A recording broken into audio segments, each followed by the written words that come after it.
Hello students, I welcome you all again in this video.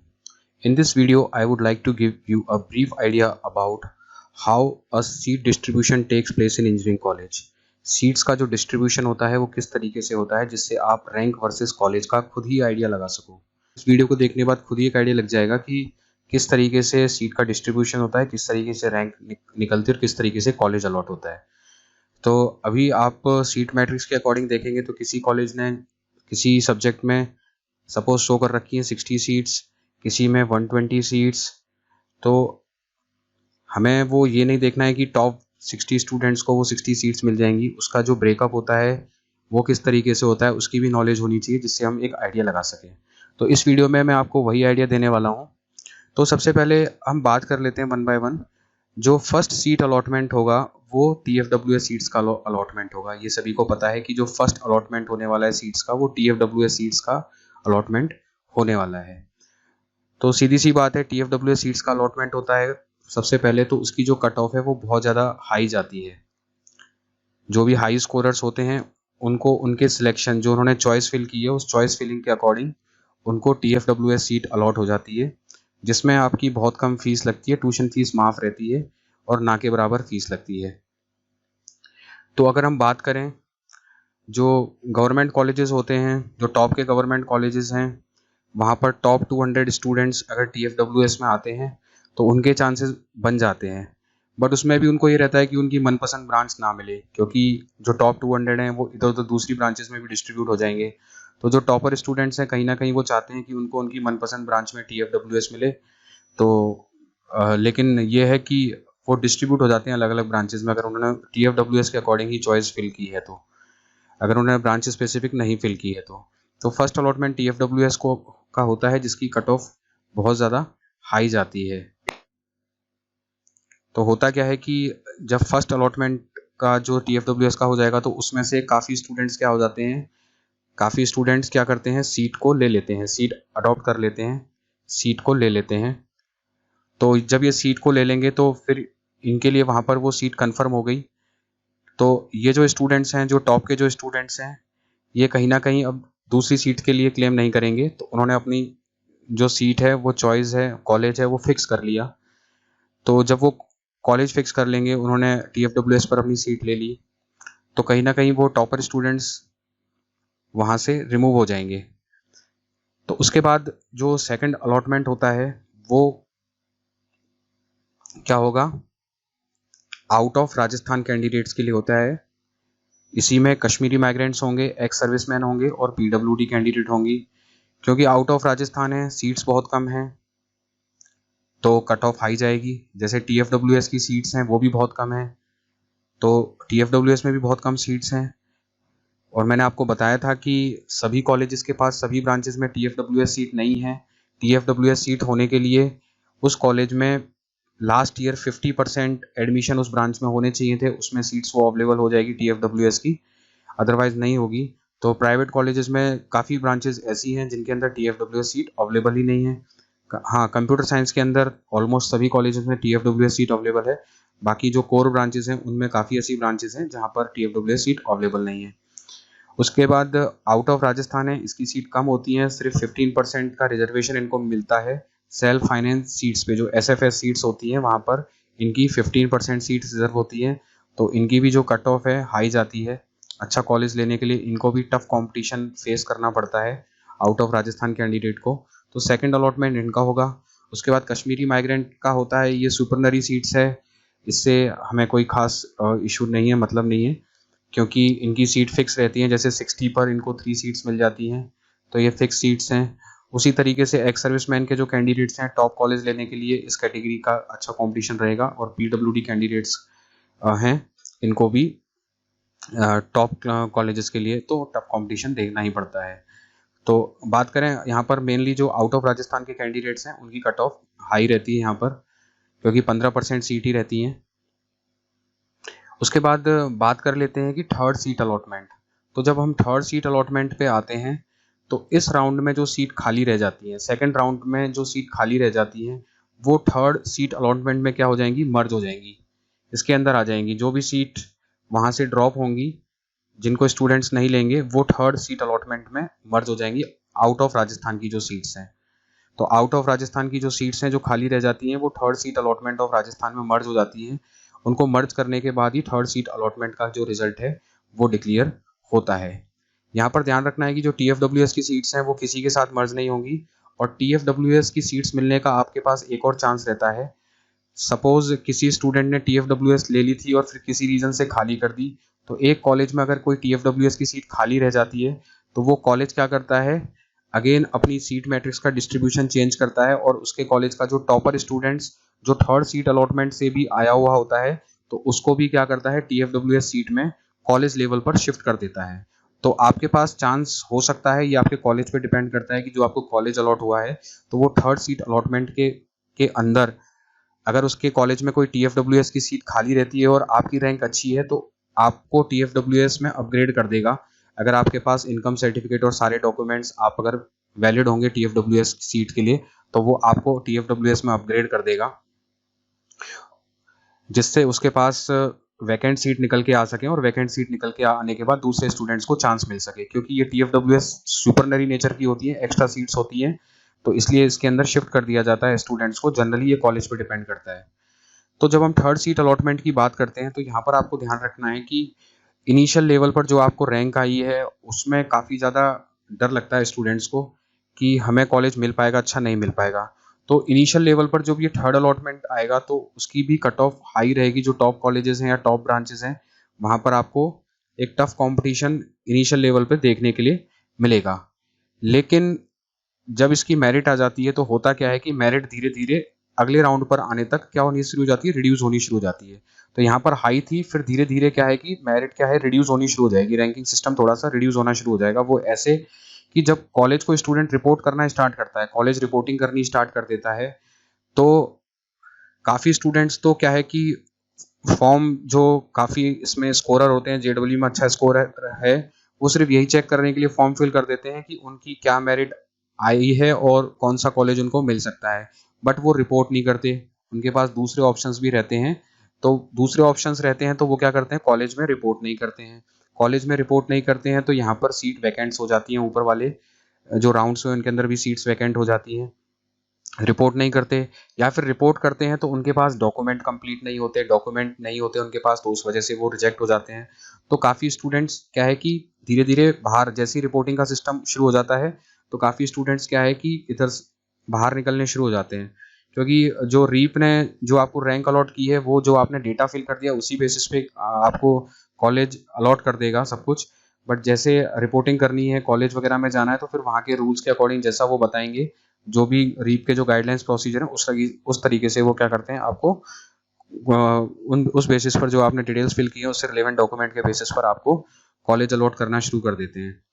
तो यहाँ पर आते आते क्या होगा कि इनिशियल लेवल पर जो मेरिट आएगी तो वो आपको काफ़ी ज़्यादा देखने के लिए मिलेगी, और आपको लगेगा कि आपको आपका मनपसंद कॉलेज या मनपसंद ब्रांच नहीं मिली।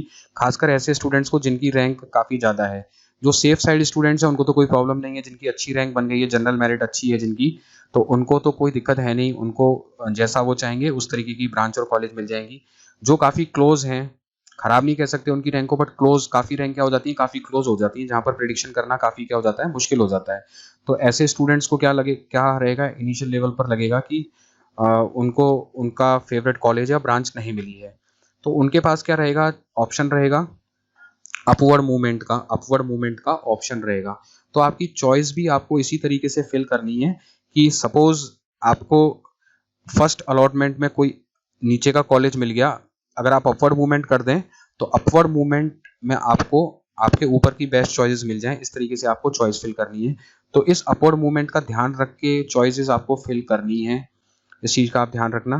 तो जैसे ही आप अपवर्ड मूवमेंट में आएंगे तो इसमें मैं बताऊं बहुत इफेक्ट पड़ता है, मतलब बहुत डिफरेंस आ जाता है। जो उसमें इतनी हाई कट ऑफ और ये सब गई थी, तो यहाँ से अपवर्ड मूवमेंट करने के बाद काफ़ी स्टूडेंट्स हैं वो क्या हो जाते हैं, हायर कॉलेज या हायर ब्रांचेस की तरफ शिफ्ट हो जाते हैं अपवर्ड मूवमेंट ऑप्ट करने के बाद। उसका मैंने वही रीज़न बता दिया कि काफ़ी रिपोर्ट नहीं करते, डॉक्यूमेंट इनकम्प्लीट होता है, तो ऊपर क्या हो जाती है, सीट्स वैकेंट होनी शुरू हो जाती है कॉलेज में।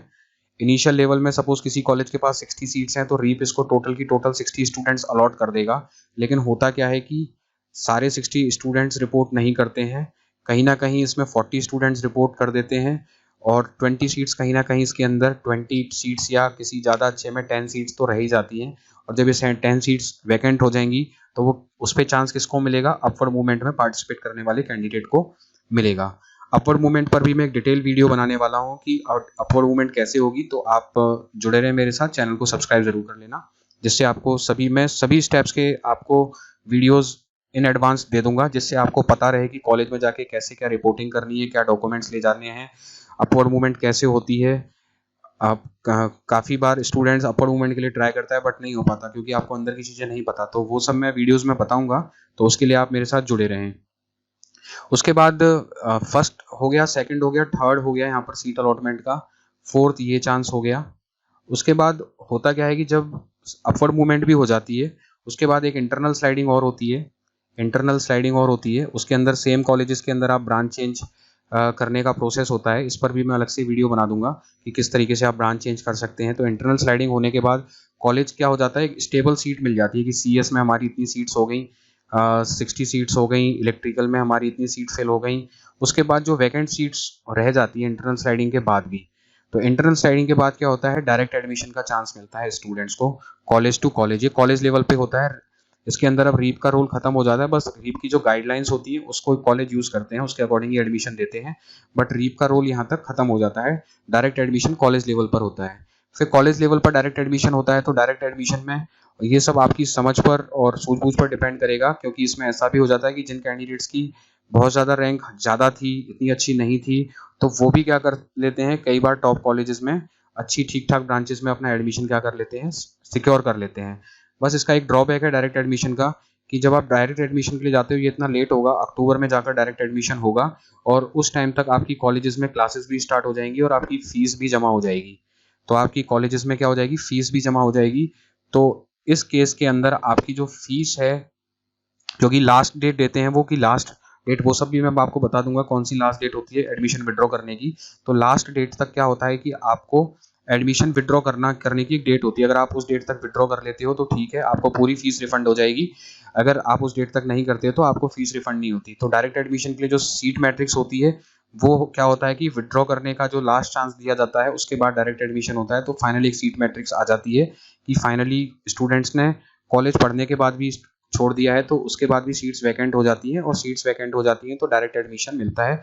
बस इसका ड्रॉबैक यही है कि जिस पुराने कॉलेज में आपने फीस जमा की थी उस कॉलेज में जो ट्यूशन फीस है वो आपको नहीं मिलेगी।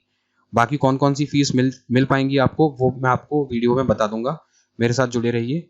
तो बस आपकी जो ट्यूशन फीस है वो डायरेक्ट एडमिशन के टाइम पे वो कॉलेज नहीं लौटाएगा और आप दूसरे कॉलेज में ट्राई कर सकते हो। अगर आपका हो जाता है तो आप पुराने कॉलेज को छोड़ के नए कॉलेज में अपनी स्टडीज स्टार्ट कर सकते हो, अगर आपको अच्छा कॉलेज अलॉट हो जाता है डायरेक्ट एडमिशन में।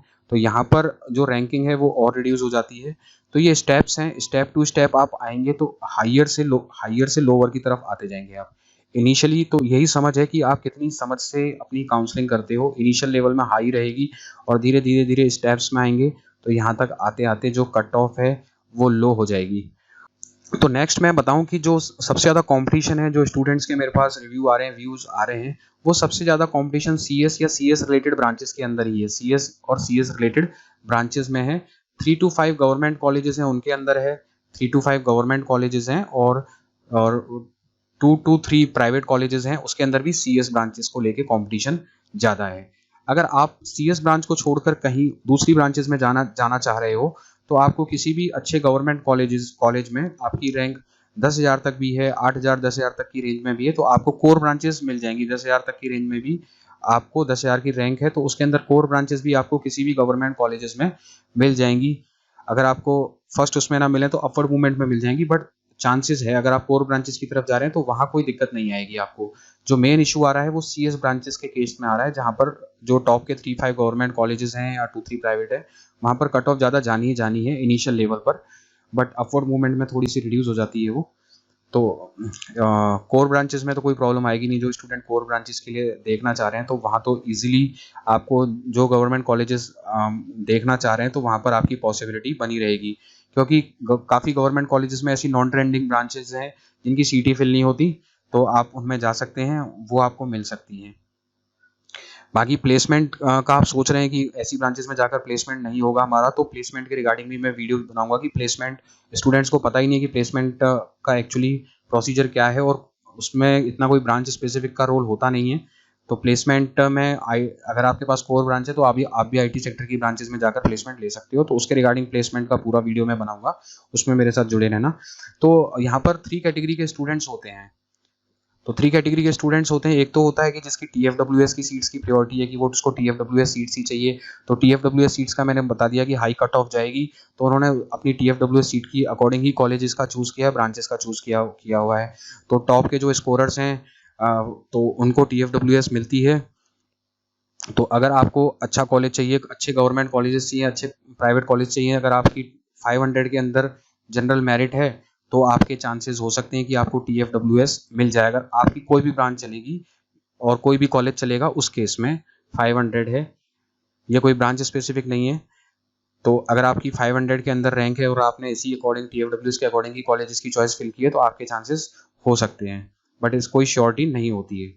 उसके बाद सेकंड स्टूडेंट वो है जिसकी गवर्नमेंट कॉलेजेस की प्रायोरिटी है, तो वो चॉइस के अंदर गवर्नमेंट सीट्स के अकॉर्डिंग ही अपनी चॉइसेस को क्या करेगा, फिल करेगा। तो उसने गवर्नमेंट कॉलेज चूज कर लिया कि मेरा फर्स्ट गवर्नमेंट कॉलेज ये है, सेकंड ये है, थर्ड ये है, फोर्थ ये है, वो उसके अकॉर्डिंग अपनी प्रायोरिटी सेट करता है।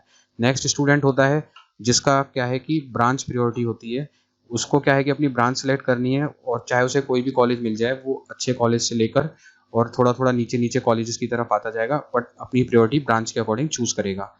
तो आपको क्या करना है कि मैंने पहले भी बताया था कि जब आप चॉइस फिल कर रहे हैं, आपके पास अभी आखिरी चांस है अपनी चॉइसेस को शफल करने का।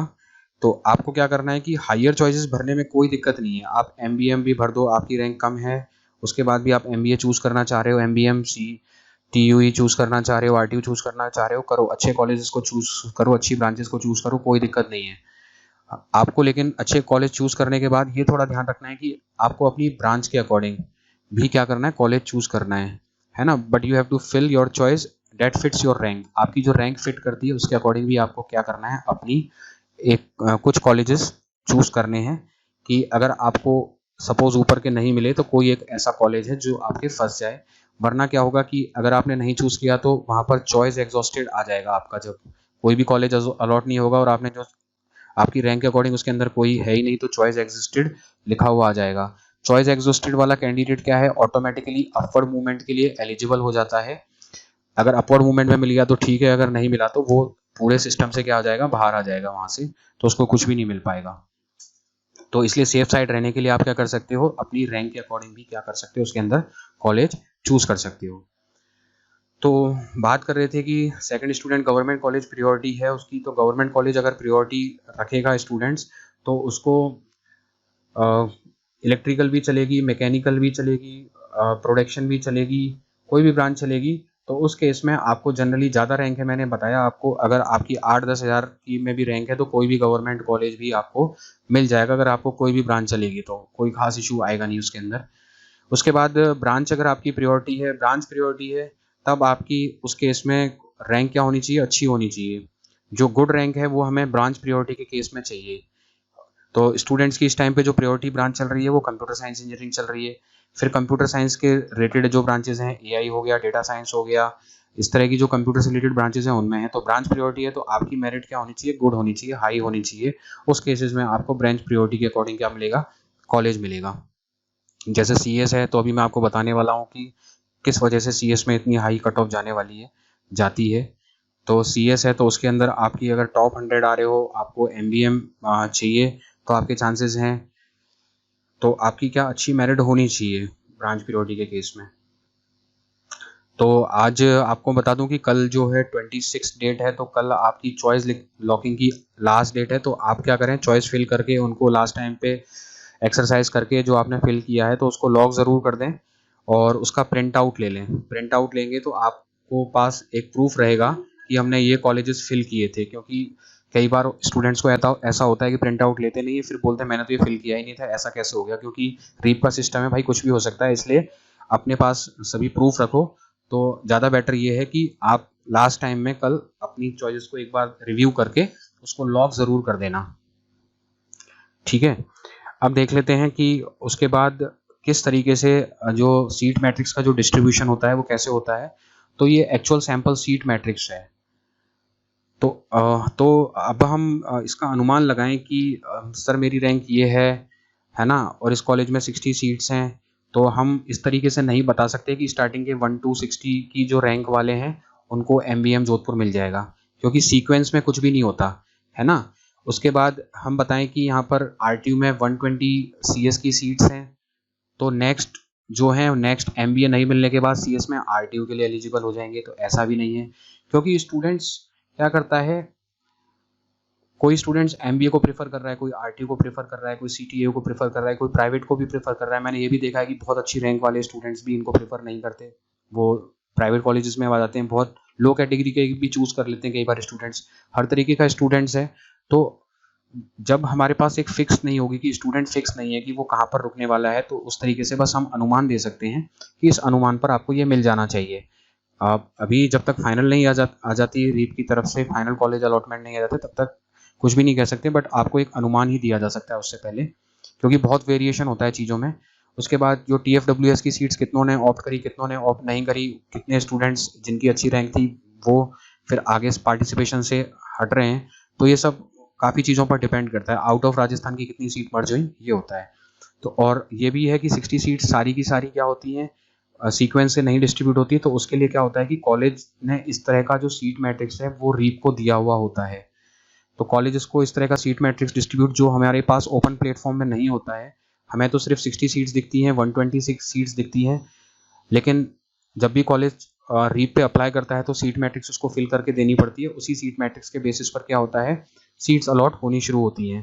तो यहाँ पर reservation category, open state, out of Rajasthan, management quota, SC ST OBC, female, है ना, कई तरह के हॉरिजॉन्टल और वर्टिकल रिजर्वेशन इसके अंदर अप्लाई होते हैं, तब जाकर सीट्स का एग्जीक्यूशन होता है। स्पेशली गवर्नमेंट को तो स्ट्रिक्ट ये फॉलो करना पड़ता है, जो सीट मैट्रिक्स का जो रिजर्वेशन कैटेगरीज हैं इन सबको स्ट्रिक्टली फॉलो करना पड़ता है। उसी according government colleges seat allot करते हैं। प्राइवेट कॉलेज थोड़ी बहुत लीनियंसी रख सकता है।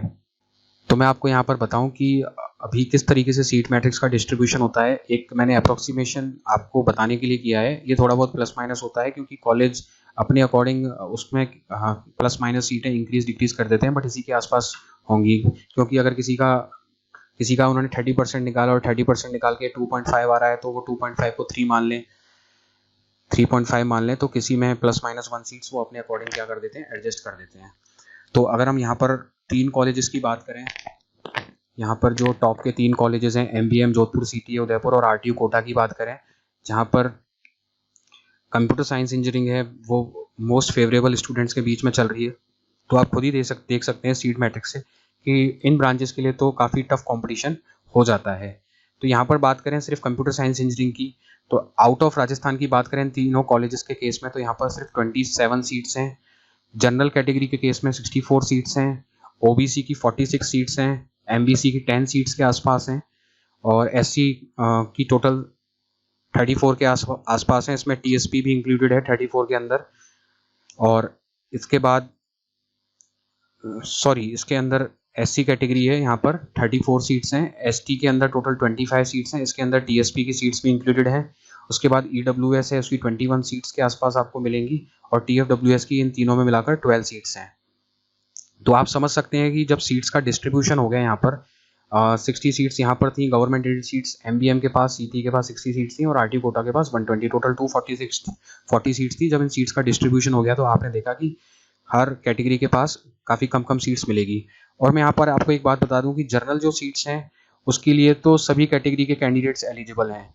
अगर उन कैंडिडेट्स की जो रैंक है वो जनरल के अंदर आ रही है, सपोज जनरल कैटेगरी के अंदर 1 से 100 रैंक के लोगों को CS ब्रांच मिल रही है, तो जो OBC का कैंडिडेट है, SC ST का कैंडिडेट है, अगर उसकी जनरल रैंक 1 से 100 के बीच में आ रही है तो वो भी जनरल सीट्स पर ही क्वालिफाई करेगा। तो जनरल सीट्स तो सभी के लिए हैं, बाकी रिजर्वेशन की कैटेगरीज को इंडिविजुअल बेनिफिट है। तो यहाँ पर हम बात कर लेते हैं कि इस तरीके से उसके अंदर भी क्या होता है कि फीमेल की सीट्स का रिजर्वेशन होता है, कि जनरल कैटेगरी के अंदर ही फीमेल की सीट्स का रिजर्वेशन है। तो यहाँ पर मैंने लिख रखा है कि जनरल के अंदर टोटल जनरल सीट्स इतनी हो जाएंगी, जनरल फीमेल इतनी हो जाएंगी। तो इससे आप आइडिया लगा सकते हो कि आपको रीप मेरिट इन कॉलेजेस के में जाने के लिए कितनी अच्छी होनी चाहिए इनिशियल लेवल पर।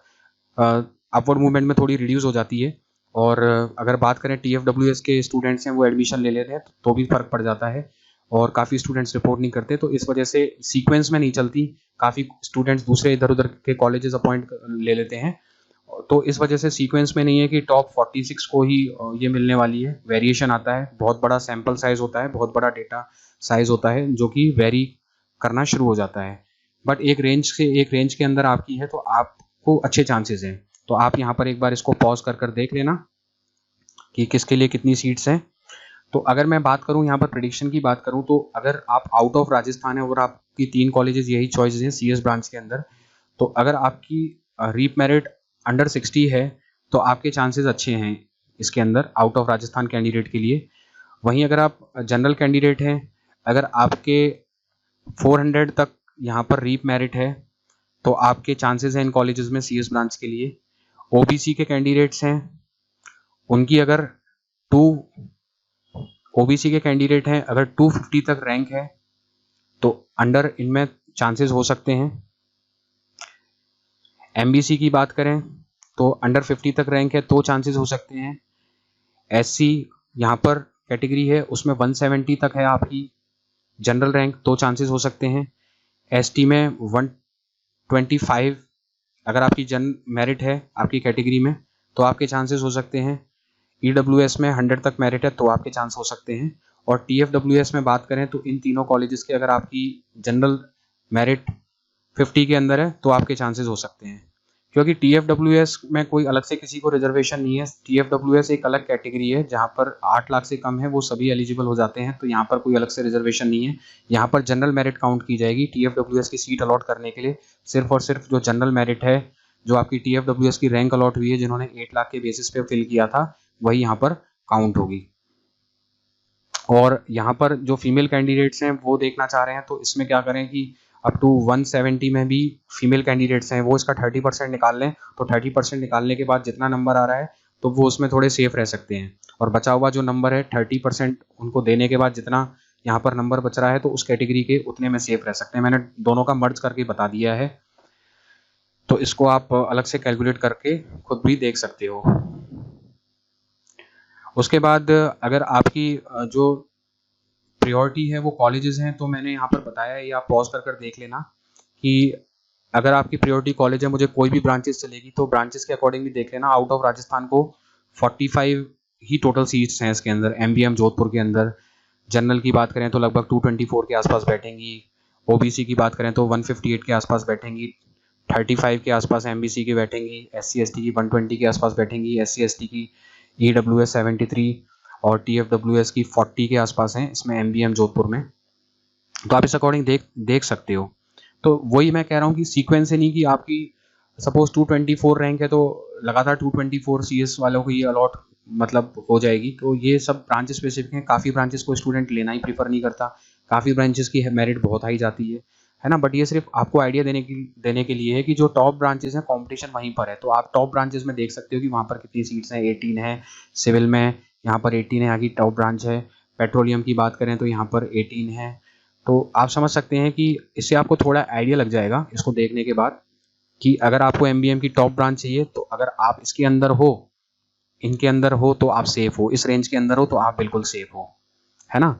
बाकी कुछ ब्रांचेस हैं उनकी बहुत हाई जाती है, बहुत ज़्यादा हाई रैंक भी आने के पर भी मिल जाता है, क्योंकि काफ़ी ब्रांचेस को प्रेफर नहीं करता कोई। जैसे यहाँ पर बिल्डिंग एंड कंस्ट्रक्शन है, यहाँ पर ये बिल्डिंग कंस्ट्रक्शन टेक्नोलॉजी है, तो इसमें स्टूडेंट जनरली एडमिशन लेना प्रेफर नहीं कर रहा था लास्ट ईयर के ट्रेंड के अकॉर्डिंग। प्रोडक्शन है, प्रोडक्शन को लेना जनरली स्टूडेंट प्रेफर नहीं कर रखा था, तो इनमें रह जाती है वैकेंट, है ना। ज़्यादा रैंक आने के बाद भी इस कैंडिडेट इनको ले सकता है, तो डिपेंड करता है, बट ये मैंने आपको एक मैट्रिक्स का आइडिया दिया है जिससे आप अनुमान लगा सकते हो कि किस अकॉर्डिंग सीट का डिस्ट्रीब्यूशन होता है। उसके बाद CTI उदयपुर की बात करें तो यहाँ पर भी आप देख सकते हो कि आउट ऑफ राजस्थान के लिए 49 के आसपास यहाँ पर सीट्स मिल जाती हैं, और जनरल के लिए 109 के आसपास सीट्स हैं। उसी तरीके से OBC में 71 है, MBC में 16 है, SC में 52 हैं, ST में 40 के आसपास है, EWS में 31 के आसपास पड़ेंगी और TFWS में 20 के आसपास पड़ेंगी। तो इससे आपको आइडिया लग जाएगी आपकी जनरल मेरिट कितनी है और आपको कितना क्या कॉलेज मिल सकता है। तो यहाँ पर भी आप देख सकते हैं कि यहाँ पर अगर आप जनरल कैटेगरी में हैं तो टोटल इस ब्रांच के अंदर CSE में 16 सीट्स ही अवेलेबल हो जाती हैं, तो कितना टफ कंपटीशन हो जाता है यहाँ पर भी, है ना। अगेन वही है, स्टूडेंट्स ने किस अकॉर्डिंग चॉइसेस फिल करी है, उनका मोड ऑफ सिलेक्शन कौन सा है, कोर ब्रांचेस की तरफ है या टेक ब्रांचेस की तरफ है। तो ये जनरली नहीं है, क्योंकि ट्रेंड हर ईयर से ईयर चेंज होता रहता है, तो प्रेडिक्ट करना मुश्किल है। बट इस सीट मैट्रिक्स के अकॉर्डिंग आपको क्या लग सकता है, एक आइडिया लग सकता है कि अगर हम इस रेंज के अंदर हैं तो सेफ हैं। उसी तरीके से हम RTU की बात करें तो RTU में भी जो ब्रांचेस हैं उसके अंदर भी हम देख सकते हैं, आउट ऑफ राजस्थान के लिए टोटल 106 हैं, 207 जनरल की सारी सीट्स मिला के हैं, OBC की 148 है मिलाकर, MBC की टोटल 30 हैं, 107 की, SC की 107 है, ST की 80 है, EWS की 64 है और TFWS की 42 है। तो यहाँ पर देख सकते हैं कि TFWS की 40 सीट्स हैं इसके अंदर, तो इसको पॉज करके आप देख सकते हैं किसके अंदर है। अगेन मैं वही कह रहा हूँ कि जनरल के लिए जो टॉप ट्रेंडिंग ब्रांचेस है वहाँ जनरल कैटेगरी के स्टूडेंट्स को प्रॉब्लम आएगी, रिजर्व कैटेगरी को भी प्रॉब्लम आएगी, जहाँ पर जो मोस्ट ट्रेंडिंग ब्रांचेस है। और जो कोर ब्रांचेस हैं मैंने बता दिया आपको, अगर आपको कोई भी ब्रांचेस चलेगी इन कॉलेजेस में तो आपको ईजिली मिल जाएगी। अगर आप कोई भी ब्रांच लेने का मन बना रहे हैं तो आपको ईजिली मिल जाएगी। अगर आपकी जनरल मेरिट 5000 है, 6000 है, तो भी मिल जाएगी आपको, जो नॉन ट्रेंडिंग ब्रांच है, अगर आपको सिर्फ गवर्नमेंट कॉलेज ही चाहिए तो ये कुछ आइडिया था इन 3 गवर्नमेंट कॉलेजेस को लेकर। तो सभी कॉलेज का ये सीट मैट्रिक्स बना के इतना सारा बना के देना वो प्रिपेयर नहीं है, बाकी आप कमेंट में मुझसे पूछ ही रहे हो मेरी ये रेंज है, तो मैं अपने आइडिया के बेसिस पे आपको एक आइडिया दे रहा हूँ कि आपको क्या मिल सकता है। तो कमेंट करके आप पूछ सकते हैं, जो मेरा आइडिया है, जो मेरा एनालिसिस के अकॉर्डिंग मैं बता सकता हूँ। और ट्रेंड हर साल चेंज होते रहते हैं, तो ये एक ट्रेंड है, ज़रूरी नहीं हमेशा वैसा ही रहे, है ना। और अगर बात करें जो एक MBM की कट ऑफ काफ़ी सारे चैनल्स पे अवेलेबल है, मैंने भी डाली थी, तो वो जो कट ऑफ डालते हैं, जो फाइनल कट ऑफ्स डाली हुई है कॉलेजेस वगैरह ने, कॉलेजेस कट ऑफ जो बताते हैं, कॉलेज क्या है कि इंटरनल स्लाइडिंग के बाद की जो कट ऑफ है वो भी ब्रांच में मिक्स कर देते हैं। तो इंटरनल स्लाइडिंग के बाद हो सकता है कि ज़्यादा रैंक वाला, सपोज कोई ज़्यादा रैंक इलेक्ट्रिकल में ली थी और उसको क्या है कि CS में आने का मौका मिल गया, तो वो CS में क्या है कि ज़्यादा रैंक का कैंडिडेट भी इंटरनल स्लाइडिंग के अंदर क्या हो गया, CS में आ गया। तो इस वजह से क्या है कि इंटरनल स्लाइडिंग तक जाते जाते आपको क्या है कि कट ऑफ रिड्यूस होती हुई दिख जाएगी, डायरेक्ट तक और कट ऑफ रिड्यूस होती हुई दिख जाएगी। बट मैंने आपसे इनिशियल लेवल की बात करी, इनिशियल लेवल पर ज़्यादा आएगी, और जो टॉप ट्रेंडिंग ब्रांचेस हैं उनमें थोड़ी प्रॉब्लम रहेगी। लेकिन जैसे जैसे आप काउंसलिंग में प्रोसीड करेंगे तो आपके चांसेस बेटर होते जाएंगे, कॉलेजेस के रिगार्डिंग, सीट्स के रिगार्डिंग आपके चांसेस बेटर होते जाएंगे। तो यहाँ कहीं ना कहीं ये डिसएडवांटेजेस है रीप का। अगर हम हरियाणा की काउंसलिंग की बात करें, जो गवर्नमेंट काउंसलिंग होती है, वहाँ पर क्या सिस्टम है कि वो क्या करता है कि चॉइस फिल करने का 2 बार मौका देता है, हमें 2 बार मौका नहीं मिलता। तो यहाँ पर क्या चॉइस फिल करने का 1 बार मौका मिलता है। तो चॉइस फिल करने का हरियाणा में जैसे 2 बार मौका मिलता है, तो फर्स्ट जो मौका मिलता है उसमें स्टूडेंट्स को फिक्स कर देता है कि हाँ ये स्टूडेंट्स अब कहीं नहीं जाएंगे, अब इन्होंने फिक्स कर लिया। तो उसके बाद क्या है कि जितनी वैकेंट सीट हो जाएंगी तो स्टूडेंट को दोबारा मौका मिल जाता है, सीट मैट्रिक्स बता दी जाती है कि इस कॉलेज में है, तो स्टूडेंट्स क्या दोबारा कॉलेजेस में चॉइस फिल करके नए तरीके से अप्लाई कर देता है, जिनको उनका चॉइस के अकॉर्डिंग नहीं मिल पाता है, तो उनके पास दोबारा चॉइस फिल करने का चांस रहता है, तो जिससे वो अपना बेस्ट ऑप्शन चूज कर सकें। बट रीप का कहीं ना कहीं यहाँ कमी है कि ये ऐसे स्टूडेंट जिनकी रैंक अच्छी होती है, 12th में परसेंटेज अच्छा होता है, कहीं ना कहीं एक उनके पास गाइडेंस नहीं होता उन बच्चों के पास, तो उनको कहीं ना कहीं कॉलेज सिलेक्ट करने में कहीं ना कहीं उनसे भूल चूक हो जाती है। इस वजह से उनका अच्छे नंबर या रैंक आते हुए भी उनसे कॉलेज कई बार छूट जाते हैं।